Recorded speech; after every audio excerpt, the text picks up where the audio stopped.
ITRI in general have really, since about 2010, have taken over and really just surprised us at the R&D 100 Awards. In fact, this year, Taiwan is second only to the United States in the number of winners and finalists and medalists in this year's awards. Definitely there's an AI component to a lot of the things, whether it's AI-assisted surgery. So we're just very excited to be here tonight to recognize your team, to honor you, and to say thank you for all the wonderful research that the Taiwanese researchers, engineers, scientists do to make the world a better place. First of all, I'm extremely happy that it's again we received 8 RD 100 awards. During the past 17 years, ITRI has received total 66 RD 100 awards.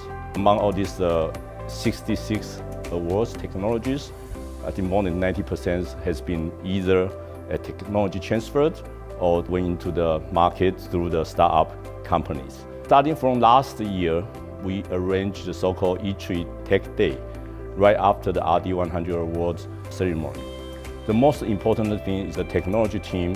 They have the opportunity to face-to-face talking to the market investors, let the people, the researchers, to understand what the market is looking for.